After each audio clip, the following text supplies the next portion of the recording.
사랑합니다. 오늘도 부활하신 주님 안에 충만한 생명을 누리시기 바랍니다. 요나서 1장 4절 10절 말씀 읽어드리겠습니다. 여호와께서 큰 바람을 바다 위에 내리시매 바다 가운데 큰 폭풍이 일어나 배가 거의 깨어지게 된지라.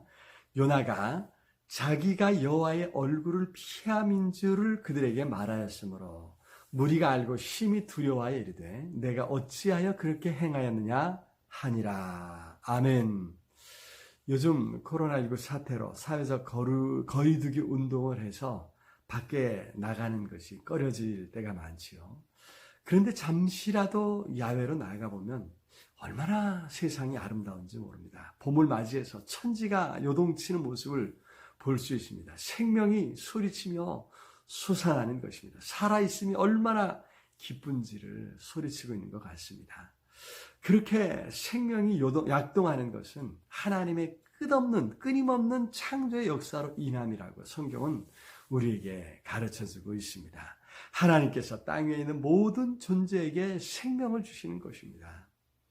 하나님을 섬기며 하나님과 함께하는 삶은 그와 같은 생명의 역사에 동참하는 것인 줄 믿습니다. 그것이 얼마나 신나는 일인지 문제는 우리가 깨닫지 못할 때가 많이 있다는 것이죠. 여기 요나는 이스라엘의 선지자로서 성공적으로 하나님 말씀을 전해서 그런 역사를 경험하고 있었습니다. 때는 악한 왕 여로보암 2세 때였습니다. 이스라엘은 폭주하는 열차처럼 멸망을 향해 치닫고 있었지요. 그 열차를 멈추기 위해서 브레이크를 붙잡고 애쓴 이 요나 때문에 하나님께서는 이스라엘에 놀라운 은혜를 베푸셨던 것입니다. 그런 은혜를 하나님은 니느웨에도 베풀 계획을 세우셨습니다.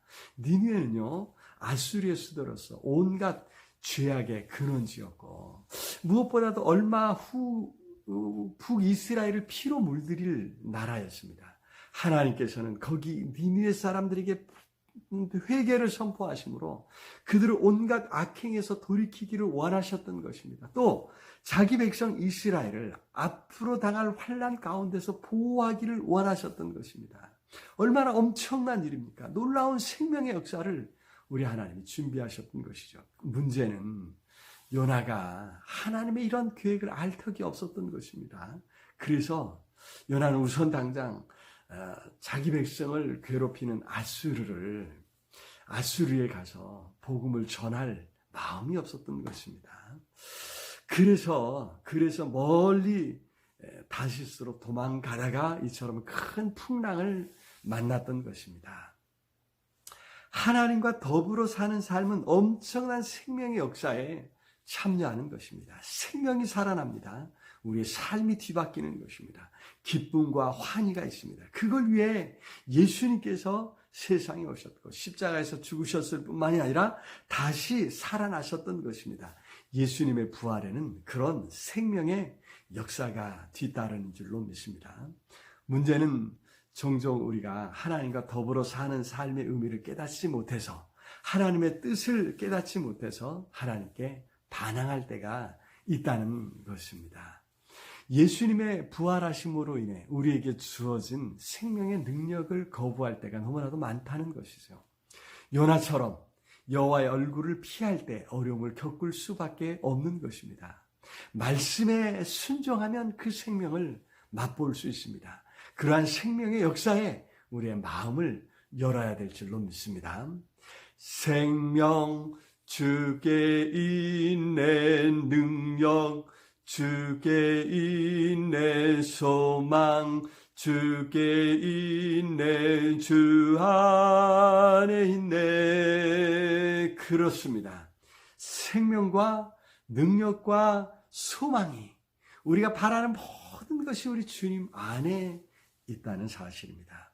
우리에게 그 모든 것을 주시려고 우리 주님께서 무덤을 깨치시고 다시 살아나셨습니다. 부활하심으로 우리 주님은 우리에게 놀라운 생명의 역사를 준비하신 줄로 믿습니다.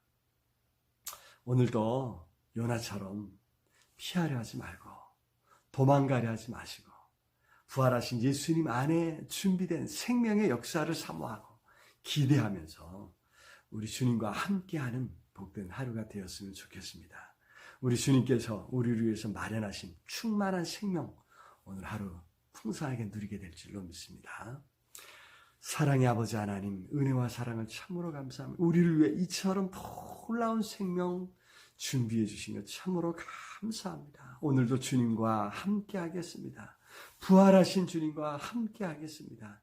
주님 능력의 손으로 꼭 붙들어 주셔서 그 생명을 맛보며 누리는 하루가 되게 하여 주시옵소서.